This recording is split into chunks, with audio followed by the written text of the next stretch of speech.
Shalom, selamat pagi Bapak Ibu Saudara dimanapun Anda berada. Pagi hari ini sama-sama kita membawa kerinduan kita kepada Tuhan kita. Dan kita terus membawa pujian dan penyembahan kita kepada Dia. Haleluya. Pujilah namamu Tuhan.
sebab kehidupan kami ada sebagaimana saat ini kami ada, semua karena anugerah-Mu. Tuhan, saat ini kami menundukkan diri kami di bawah otoritas firman-Mu. Dan biar firman-Mu itu yang akan kembali mengarahkan kehidupan kami, supaya kami anak-anak-Mu semakin hari semakin menjadi serupa dengan gambaran putra-Mu yang tunggal, Tuhan Yesus Kristus. Sebabnya ya Tuhan, saat ini kami buka hati kami, untuk kami terima apapun yang menjadi pesan daripada Tuhan buat kami sekalian ya Tuhan. Roh Kudus bekerjalah di tengah-tengah kami, mampukan kami untuk mengerti, sekaligus beri kekuatan untuk kami menjalankan apa yang menjadi bagian kami. Terpujilah nama-Mu, demi nama Tuhan Yesus Kristus kami mengucap syukur, kami berdoa. Haleluya. Amin. Silakan duduk Bapak Ibu sekalian. Shalom. Puji Tuhan. Salam sejahtera di dalam kasih Tuhan kita Yesus Kristus. Pagi hari ini saya mau menyampaikan firman Tuhan yang saya beri judul dasar untuk bersukacita, ya, dasar untuk bersukacita.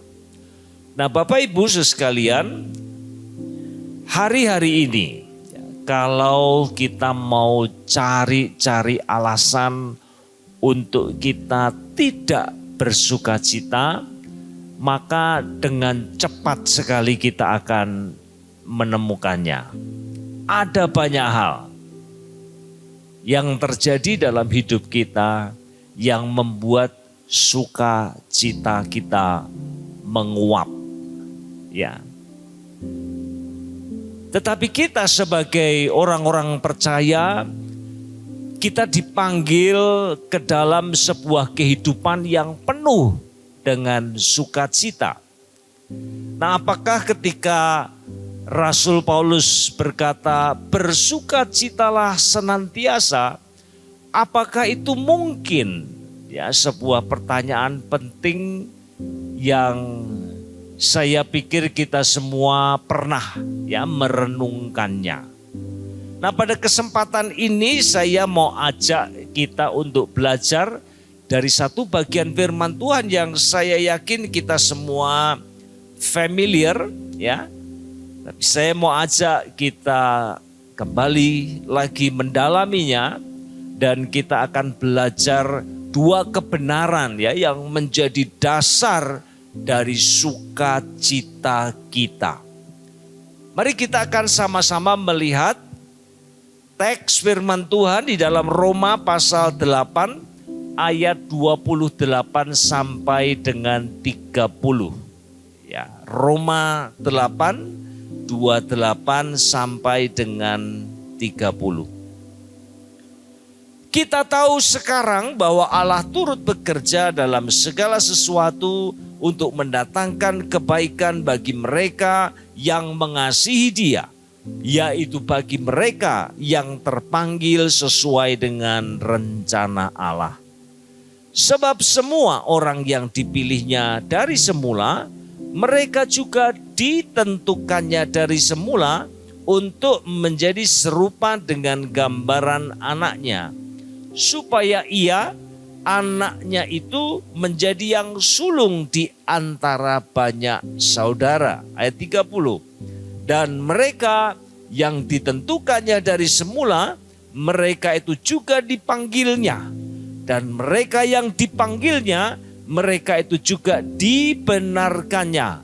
Dan mereka yang dibenarkannya, mereka itu juga dimuliakannya.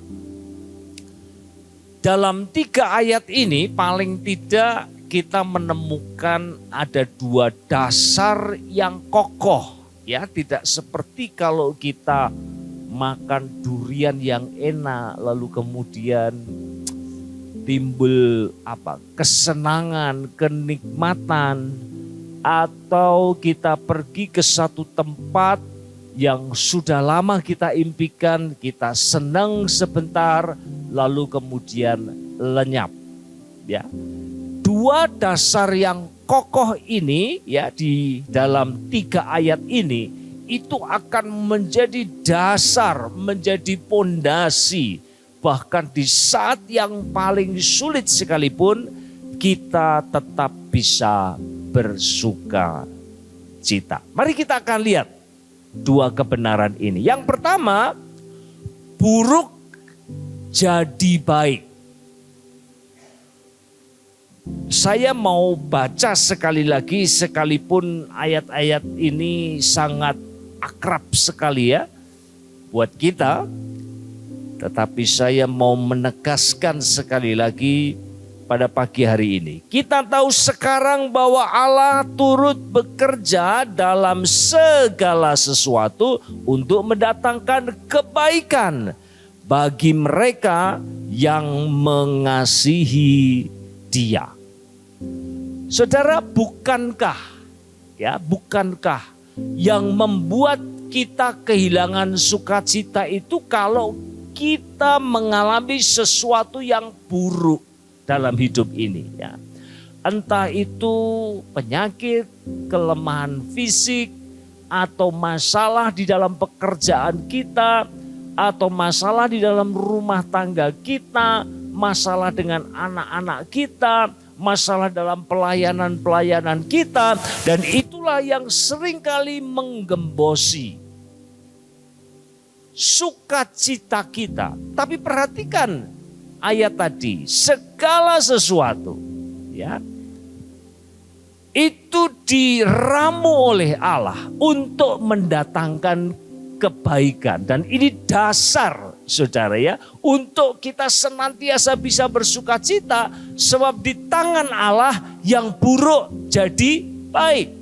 Nah, ada 2 implikasi di sini yang saya mau sampaikan buat kita sekalian ya. Implikasi yang pertama yaitu bahwasanya kata segala sesuatu itu bisa terjadi dalam kehidupan orang Kristen. Segala sesuatu itu termasuk yang baik, begitu juga yang buruk. Sekalipun kita mengasihi Allah, sekalipun kita berusaha hidup di dalam rencananya, maka apa yang terjadi kepada semua orang itu juga bisa terjadi pada diri kita. Segala sesuatu mencakup apa saja, saudara. Nah, kita ini terus terang ya, banyak kali sudah dikondisikan dengan apa yang seringkali disebut dengan happiness gospel, ya, Injil kebahagiaan. Injil itu seperti disalut gula supaya banyak orang terima, supaya banyak orang ikut, saudara. Nah, tanpa kita sadari, kemudian kita mulai berpikir begini, Allah mengasihi aku, Allah ingin aku bahagia. Kalau demikian, apa yang tidak membuat aku bahagia itu bukan dari Allah. Nah, saudara, kalau sudah sampai di situ itu berbahaya. Ya, dan saya menemukan sebuah penelitian yang sangat menarik. Ini dilakukan di antara mereka atau orang-orang Kristen ya, yang tadinya sungguh-sungguh lalu kemudian mulai kecewa, putus asa, dan kemudian mundur. Lalu mereka ditanya, kenapa kok itu terjadi? Saudara, saya kaget sekali, 50% di antara mereka jawabnya itu apa? Jawabannya, karena mereka syok. Lah, syok, kenapa kok bisa syok? Mereka kaget. Karena di awal mereka berpikir begini, kalau saya ikut Tuhan, hidup saya akan jadi lebih baik. saya akan bahagia. Dan ini semua dimaknai dalam pengertian hidup itu cukup bahkan berkelimpahan, enggak sakit-sakitan, ya. Semua situasi menjadi lebih baik dan seterusnya. Tapi kenyataannya waktu mereka ikut Tuhan, justru mereka ditimpa dengan berbagai macam masalah. Akibatnya mereka syok, mereka kecewa, mereka frustasi dengan keadaan, lalu mulai mundur. Nah, itu sebabnya firman Tuhan datang kepada kita realistis sekali. Bukan berarti kalau kita ikut Tuhan, kita mengasihi Tuhan, lalu kita dijauhkan dari masalah. Tidak demikian. Segala sesuatu itu bisa berarti hal-hal yang baik, bisa juga berarti hal-hal yang buruk. Ya. Rasul Paulus mengatakan, ya, masih di pasal yang sama ayat 35 tadi, siapakah yang akan memisahkan kita dari kasih Kristus? Penindasan dia daftarkan, ya, atau kesesakan, atau penganiayaan, atau kelaparan, atau ketelanjangan, atau bahaya, atau pedang. Saudara, semua ini didaftarkan, itu bukan hanya sekedar imajinasi Rasul Paulus, tidak. Dia sendiri mengalaminya. Sampai ada orang-orang kemudian bertanya-tanya, masa rasulnya Tuhan Yesus kok mengalami hal-hal yang buruk, malahan masuk penjara. Ya, lalu kerasulannya itu dipertanyakan. Saudara, pada waktu dia menulis bagian ini, dia sedang mengatakannya bahwa apa yang dia daftarkan mulai dari penindasan sampai dengan pedang, itu nyata, itu real, itu bisa dialami semua orang percaya. Implikasi yang kedua, saudara, ya, bahwasanya kebaikan itu datangnya dari Allah. Ya, kebaikan datangnya dari Allah. Saya mau ajak kita membaca, ya, di pasal yang sama ayat yang ke-22. Sebab kita tahu bahwa sampai sekarang segala makhluk sama-sama mengeluh dan sama-sama merasa sakit bersalin. Saudara, tanpa kita sadari, ya, pada hari saya menyaksikan satu podcast gitu, ya. Saya nggak tahu siapa, mungkin Chris Tahir itu, ya, panggil tamu. Itu katanya tamunya itu bisa berbicara kepada semut, bisa berbicara kepada kecoa, ya. Dan dia mengusir kalau ada kecoa banyak di rumahnya itu bisa diomongin, katanya nanti pindah. Pindahnya pun bisa diatur, ya, dipindahin kemana katanya begitu. Saya kok nggak percaya, ya, saya praktekin kemarin ada cicak di rumah saya itu, saya omongin ulang-ulang kok nggak pindah-pindah.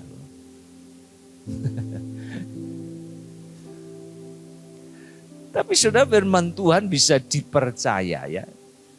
Apa yang Rasul Paulus katakan di sini? Bahwa semua makhluk, artinya semua ciptaan, baik yang hidup maupun yang mati, ya, benda mati, semuanya itu sedang mengeluh. Ini yang Rasul Paulus gambarkan, ya.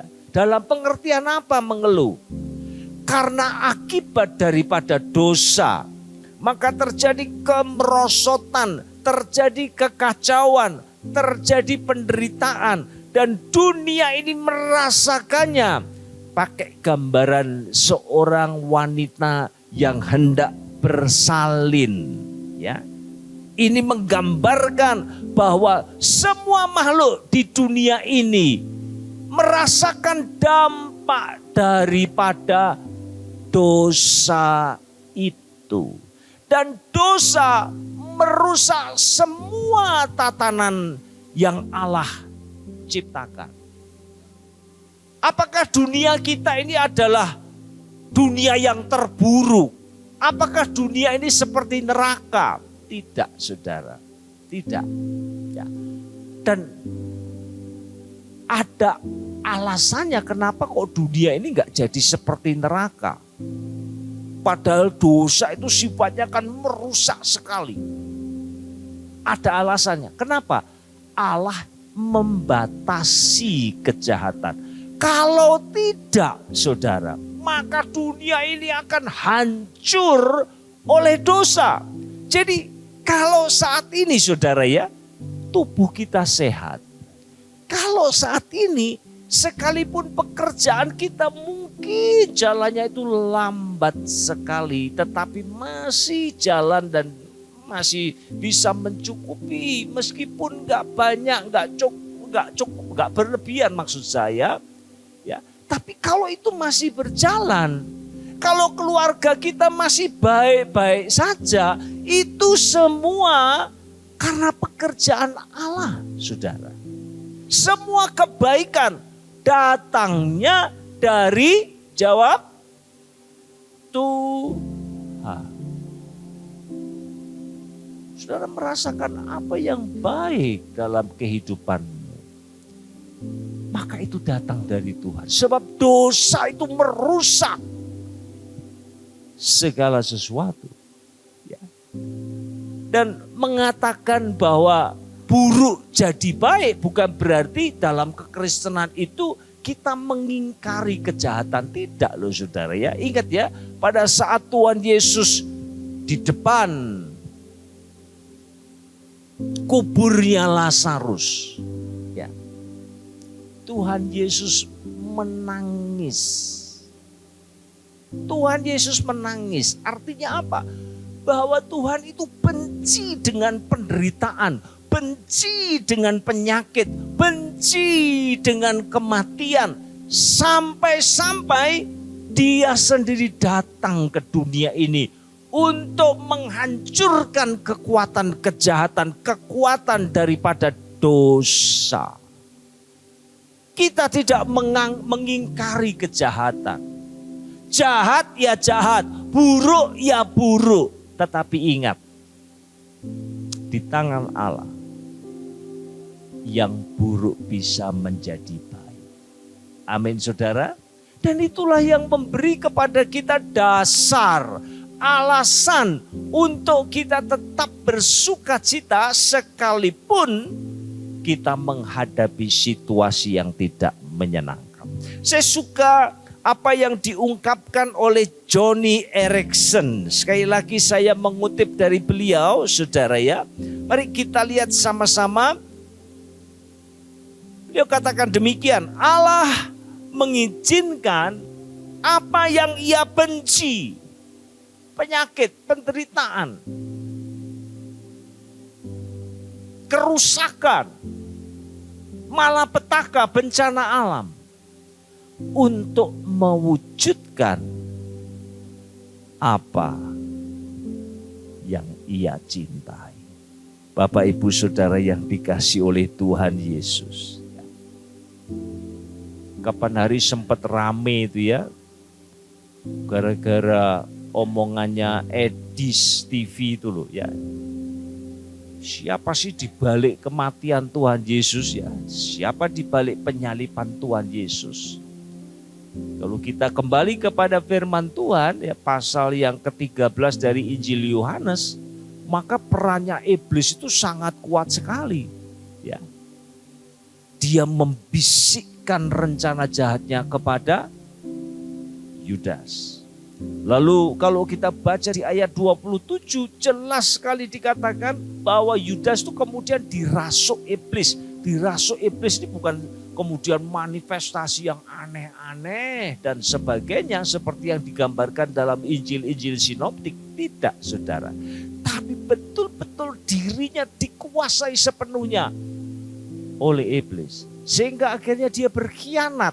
Jadi kalau kita tanya apakah ada peran iblis, apakah penyaliban Tuhan Yesus itu bagian dari rencananya iblis? Ya, jelas saudara. Tapi kalau kemudian kita baca Kisah Rasul pasal 2 dan pasal yang keempat, di sana kita menemukan bahwa semuanya itu sudah dirancang, ada di dalam rencana dan kedaulatan Allah. Dan ini adalah sebuah ilustrasi hal yang buruk menimpa siapa saja, bahkan menimpa Tuhan Yesus. Tetapi catatan penting yang harus kita berikan di sini, bahkan penyaliban pun bisa dipakai Allah untuk mendatangkan kebaikan tertinggi. Di kepalanya iblis, penyaliban itu akhir segala-galanya. Habislah misinya Tuhan Yesus. Tetapi di tangan Allah penyaliban itu justru dipakai untuk mendatangkan keselamatan, kebaikan yang tertinggi bagi seluruh umat manusia. Saudara, kalau demikian, walaupun barangkali saat ini kita sedang terpuruk, ingat ini, Allah bisa memakai yang terburuk sekalipun untuk mendatangkan kebaikan buat kita. Itu sebabnya selalu ada alasan untuk kita bersukacita. Yang kedua, saudara ya, kita lanjutkan. Kebenaran yang kedua dibangun di atas dasar kebenaran yang pertama. Yang buruk jadi baik. Yang baik tidak akan lenyap. Nah, saudara, ini kan luar biasa ya. Kalau kita, saudara ya, dapat duit banyak, seneng hatinya, tapi bisa jadi harta kita akan ludes bahkan dalam sekejap. Ya, semua yang ada di dunia ini yang menyenangkan hati kita itu fleeting, itu bisa menguap dengan cepat. Tetapi kebaikan yang datang dari Allah tidak akan lenyap. Ayat 29, sebab semua orang yang dipilihnya dari semula, mereka juga ditentukannya dari semula untuk menjadi serupa dengan gambaran anaknya. Supaya ia, anaknya itu menjadi yang sulung di antara banyak saudara. Perhatikan kata sebab. Ya, saya yakin banyak di antara kita senangnya baca ayat 28 ya. Kalau pas susah itu baca ayat 28 itu kemudian itu menjadi semacam painkiller. Ya, mengobati rasa sakit kita. Tapi sayang itu kan cuma sementara aja kalau cuma baca satu ayat itu ya. Itu sementara aja ya, ngadem-ngademi hati itu saudara ya. Padahal sebenarnya ayat itu harus disambung dengan ayat yang selanjutnya dengan kata sebab. Ya, sebab ini penting. Ada tujuan Allah.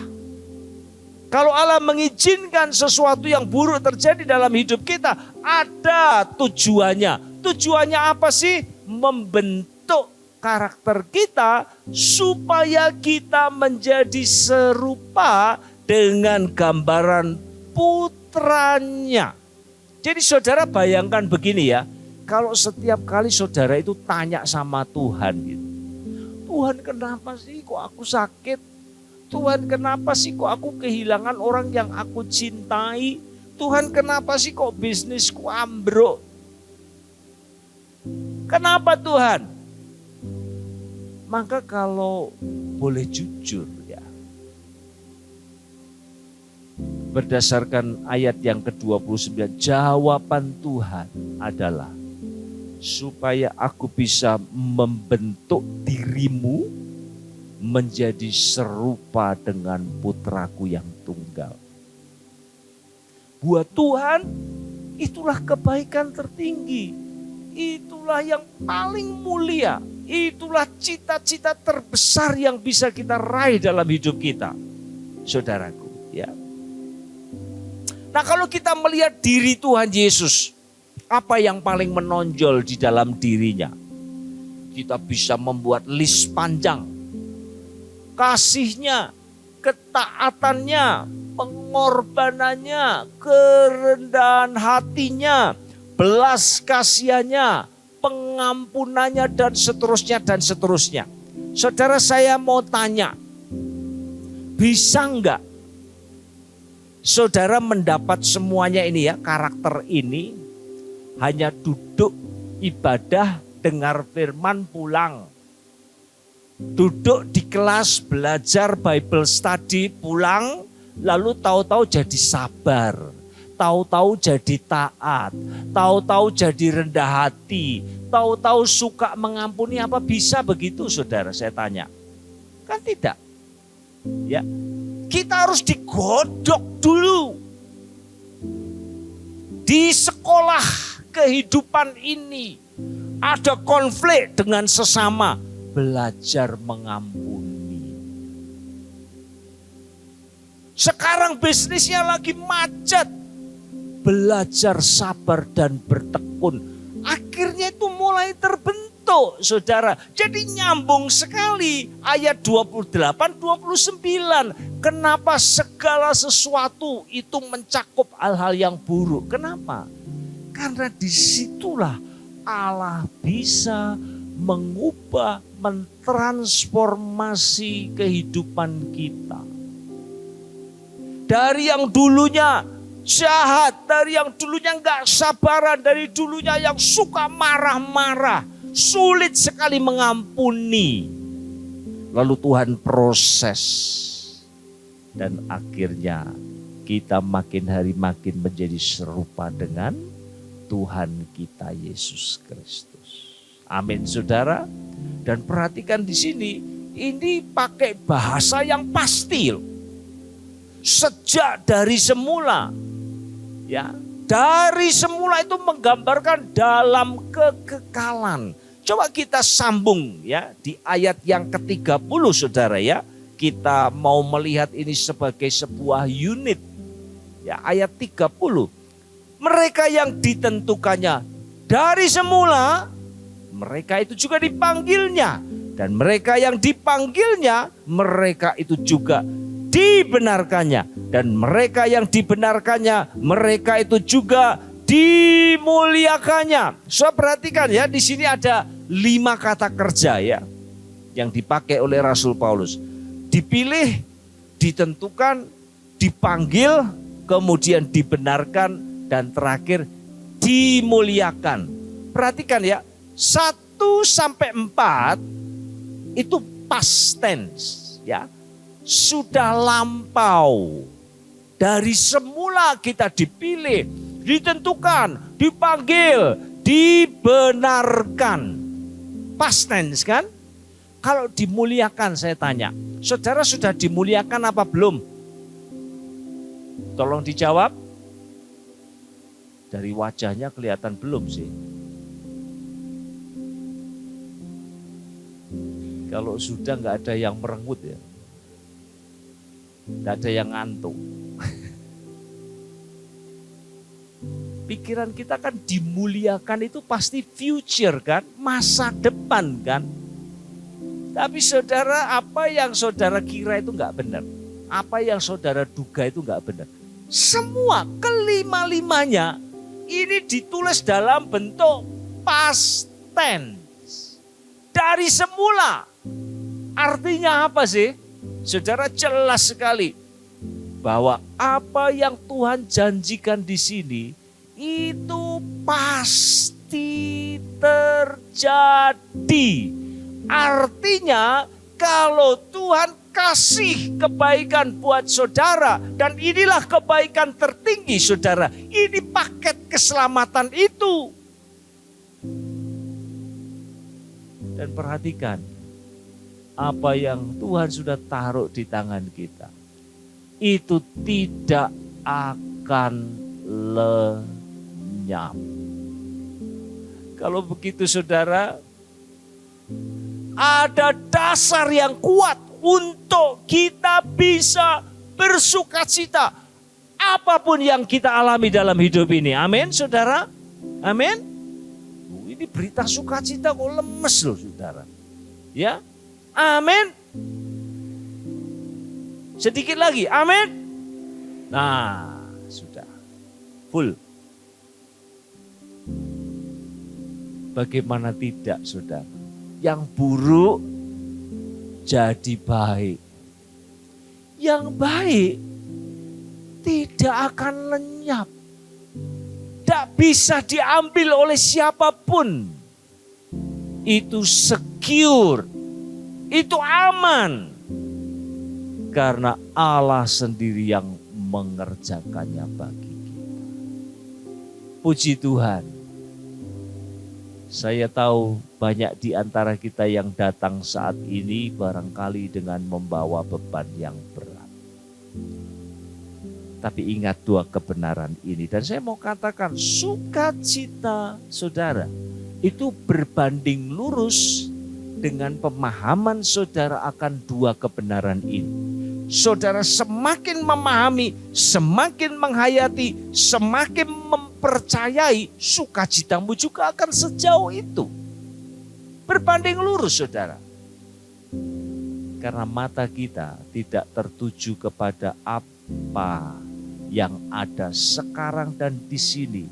Tetapi mata iman kita melampaui yang sementara kepada kekekalan. Tuhan memberkati kita sekalian. Mari kita akan sambut firman Tuhan, kita nyanyikan pujian banyak yang kau perbuat di dalam hidupku. Rancangan indahmu terjadi di hidupku.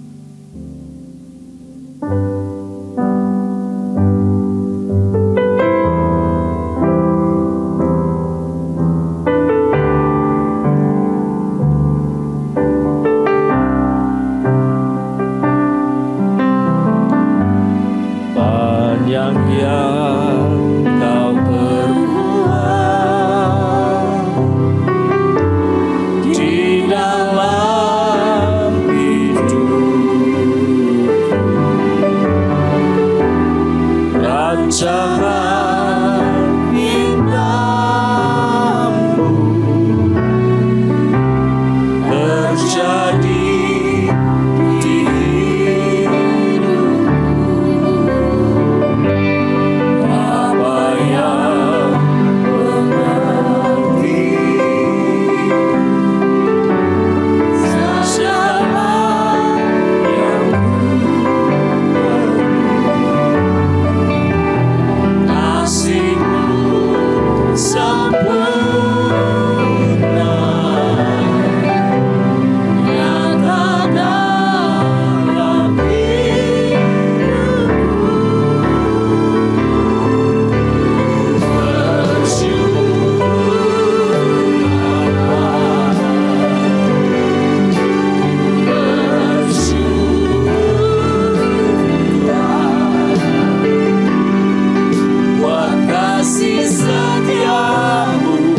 pujian ini sekali lagi dari awal. Mari kita berdiri bersama-sama.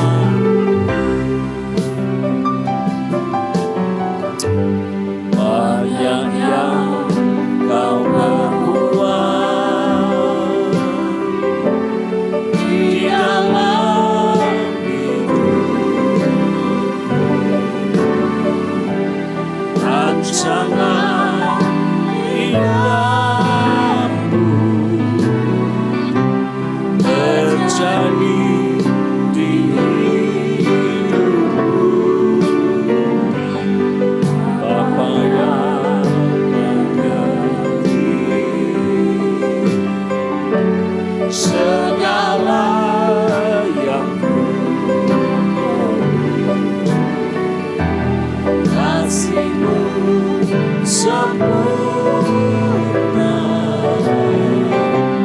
nyata dalam hidup. Mari angkat tanganmu, katakan ku bersyukur.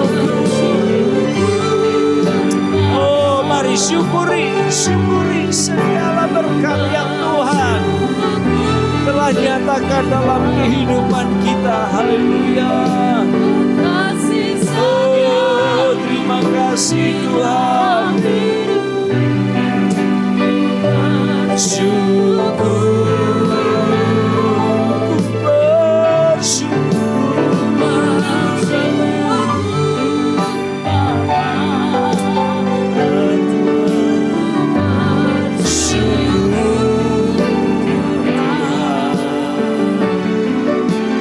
kasih setiamu di dalam hidupku. Ku bersyukur,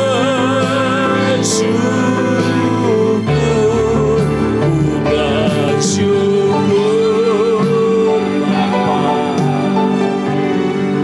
Ku bersyukur Tuhan buat kasih setiamu di dalam hidupku.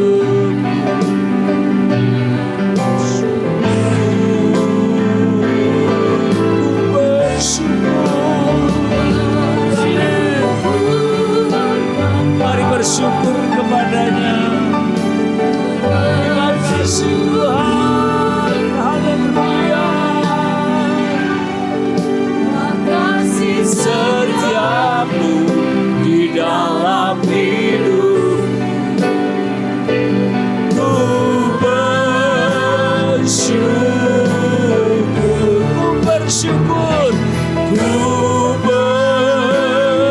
sekali lagi, ku bersyukur, syukur Tuhan. Mari ambil waktu 1-2 menit, saudara naikkan syukur kepada Tuhan. Terima kasih Tuhan, terima kasih buat kesehatan, terima kasih buat kekuatan, terima kasih Engkau menjaga keluarga kami, rumah tangga kami. Terima kasih buat segala berkat yang Tuhan sediakan buat kami. Terima kasih Tuhan, terima kasih Yesus. Terpujilah namamu. Terima kasih Tuhan, terima kasih Yesus. Haleluya. Terima kasih Tuhan.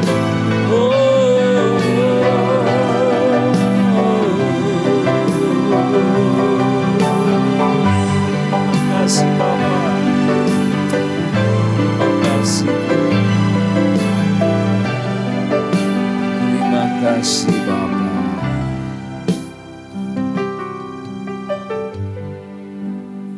Kami berterima kasih kepadamu ya Tuhan.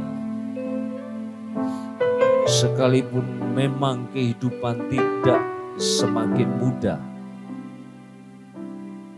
tapi kami bersukacita di dalam Tuhan.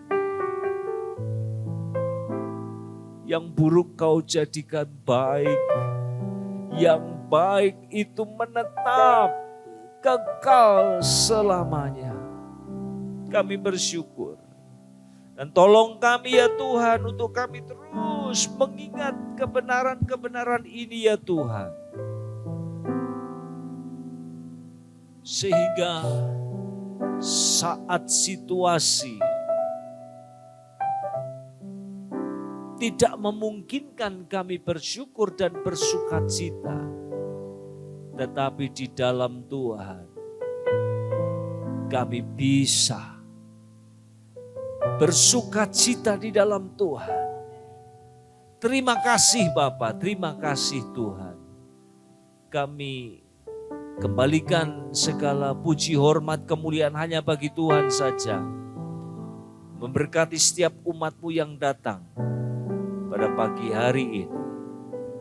Dalam nama Tuhan kami Yesus Kristus, mengucap syukur dan berdoa. Haleluya. Amin.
Ya Tuhan, hadirat-Mu tetap menyertai mereka untuk memberkati setiap rumah tangga mereka, seluruh anggota keluarga mereka. Berkatilah usaha dan mata pencaharian umat-Mu. Berkatilah roti dan air mereka. Berkatilah umat-Mu ini dengan kekuatan dan kesehatan. Sesungguhnya Dikau sangat mengasihi umat-Mu. Seluruh umat-Mu ini ada di dalam telapak tangan-Mu, dan tak seorang pun dapat merampas mereka, domba-domba-Mu ini, dari dalam tangan-Mu. Hamba-Mu berdoa, bawalah seluruh sidang jemaat-Mu ini semakin hari semakin dekat kepadamu, semakin mengasihi Engkau ya Tuhan, sehingga mereka boleh tiba di puncak bukit kesucian-Mu dan memandang wajah-Mu yang indah. Kini sidang jemaat yang dikasihi Tuhan, Allah yang kekal adalah naungan-Mu, dan lengannya yang abadi menopang Engkau. Tuhan memberkati Engkau dan melindungi Engkau. Tuhan menyinari Engkau dengan wajah-Nya, serta memberikan Engkau kasih karunia.